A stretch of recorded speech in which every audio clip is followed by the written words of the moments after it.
Hello friends, welcome back to my channel. तो आज इस वीडियो में हम कवर करने वाले हैं chapter number 2, introduction to linear polynomials. तो एज रेगुलर हमारा सबसे पहले आ जाता है माइंड मैप। और माइंड मैप में पॉलिनोमियल्स क्या होते हैं, फिर लीनियर पॉलिनोमियल्स क्या होते हैं, पॉलिनोमियल्स की डिग्रीज क्या होती हैं, zero of a linear polynomial क्या होता है, उसको हम जियोमेट्रिकली कैसे रिप्रेजेंट कर सकते हैं, कुछ इंपॉर्टेंट पॉइंट्स। फिर उसके बाद एक्सरसाइज सेट 2.1 जिसमें हमें सिंपली डिग्रीज निकालनी थी। फिर पॉलिनोमियल्स की अगर अलग अलग हमें डिग्रीज दिए हैं तो उन डिग्रीज के साथ हमें उनके पॉलिनोमियल्स बनाने थे, कोएफिशिएंट्स लिखने थे। फिर z का कोएफिशिएंट लिखना था, क्योंकि यहाँ पे z जो है वो एग्जिस्ट नहीं करता है। यहाँ पे z स्क्वायर है और z क्यूब है और z नहीं है, तो इसका z का कोएफिशिएंट नहीं है, मतलब उसका ज़ीरो है coefficient. 0,0 multiplied by z is equal to zero itself, जिसकी कोई वैल्यू नहीं है। कांस्टेंट टर्म जो है वो बताना है हमें, तो यहाँ पे -10 है कांस्टेंट टर्म। फिर सेकंड क्वेश्चन आ जाता है हमारा। तो सेकंड क्वेश्चन में एक लीनियर पॉलिनोमियल दिया है, तो उसके हमें वैल्यूज पुट ऑन करके आंसर निकालना है। फिर एक क्वाड्रेटिक पॉलिनोमियल भी दिया है, जिसके हमें वैल्यूज पुट ऑन करके वैल्यू निकालनी है। फिर एक अच्छा क्वेश्चन आता है जिसमें हमें ये बोला जाता है कि सालेल की मदर की जो प्रेजेंट एज है वो सालेल की प्रेजेंट एज की 3 गुना है। 5 साल बाद उनकी एजेस 70 ईयर्स बनेगी। तो सालेल की मदर की एज 3, सालेल से एज, और सालेल की मदर की एज बनी 3x, सालेल की एज x। तो फिर हमने फॉर्मूला लगाया और ये हमें आंसर मिला। तो फिर उसके बाद सॉल्विंग द इक्वेशन दिस, इसे हम जब सॉल्व करेंगे तब x की वैल्यू 15 आएगी, सालेल की प्रेजेंट एज 15, उसकी मदर की 45। Difference between two positive integers is 63। Ratio ये है, तो दोनों नंबर्स क्या क्या होंगे, तो एक तो होगा 105, एक होगा 42। सिंपल है। रूबी के पास 3 times as many as 2 coins, मतलब उसके पास 2 रुपये के जो कॉइन्स हैं वो 3 गुना है 5 रुपये के कॉइन्स। टोटल उसके पास 88 रुपीज़ हैं। कितने कॉइन्स हैं इस टाइप के, तो 5 rupee coins x, 2 rupee coins 3x, total amount इतना है। तो 5 into x plus 2 into 3x, तो हम इसे कैलकुलेट करेंगे। एक्स की वैल्यू 8 है, तो 8 5 रुपी कॉइन्स और 24 2 रुपी कॉइन्स।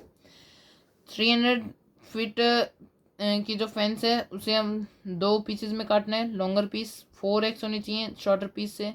दोनों पीसेस की लेंथ क्या है, तो longer piece 240 feet, shorter piece 60 feet. Okay, length of rectangle is 3 more than twice its width and perimeter is 24। Dimensions क्या है, डायमेंशंस हम सिंपली विड्थ को w मान लेंगे और लेंथ की हम डिराइव कर लेंगे w से। फिर 2.3 बहुत ईजी है, आशा करता हूँ इसे आप खुद से कर लेंगे, क्योंकि इसमें हमें बस टेबल बनानी थी। अगर आपको इसका एक्सप्लेनेशन चाहिए तो वो भी हमारे चैनल पे अवेलेबल है।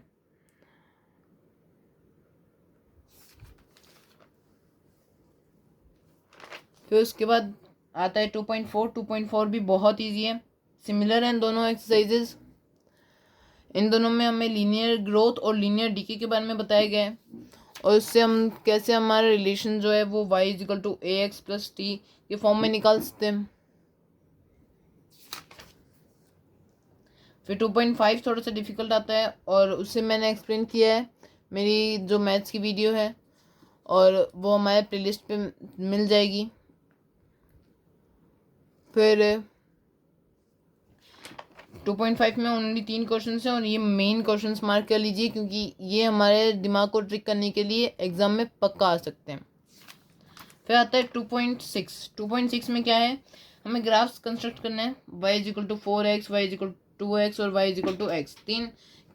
मतलब हमें एक पार्ट दिया है तो उसको हमें एक ग्राफ में शो करना है। तो हम सबसे पहले टेबल बनाएंगे, सारी जो वैल्यूज़ हैं वो देखेंगे। फिर उसके बाद इससे हमने क्या सीखा, क्या समझ में आया, वो भी हम लिखेंगे। तो ये भी सुपर इजी है।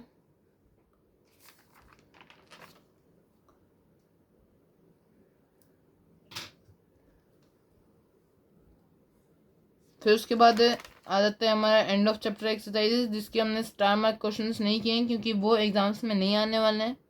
और as an homework as a practice हम करेंगे। तो सबसे पहला क्वेश्चन आ जाता है कि हमें एक पॉलिनोमियल बताना है जिसकी डिग्री 3 है, वेरिएबल x है और एक्स स्क्वायर टर्म जो है उसका कोएफिशिएंट -x होना चाहिए, -7 होना चाहिए। तो -x³ -7x² ऐसा एक पॉलिनोमियल है। फिर हमें वैल्यू निकालनी है इंडिकेटेड वैल्यूज से। x की वैल्यू 1 है तो इसकी वैल्यू कितनी होगी, तो आंसर 9। और t की वैल्यू a है तो इसकी वैल्यू कितनी होगी, ये आंसर आया है। फिर उसके बाद बहुत सिंपल क्वेश्चन हैं इसमें। फिर फोर्थ जो क्वेश्चन है वो ये कह रहा है कि एक नंबर जो है वो 5x है अनदर नंबर से, तो 21 अगर हम ऐड कर दें तो एक नंबर दूसरे से ट्वाइस हो जाएगा। तो ऐसा कौन सा नंबर हो सकता है, तो वो नंबर्स रहेंगे 7 और 35। फिर उसके बाद फिर ये रिवीजन है हमारा छोटा सा, और इसी के साथ हमारी यह वीडियो ख़त्म होती है friends. Thanks for watching my video till the end. और इसमें हमने सिंपली एक ग्राफ कंस्ट्रक्ट किया है और वैल्यूज़ जो हैं वो हमने प्रैक्टिस की, मतलब इतना ज़्यादा डिटेल हमारा रिवीजन रहा नहीं। और इसी के साथ हम इस वीडियो को एंड करते हैं। Thanks for watching my video till the end. Thank you friends for watching.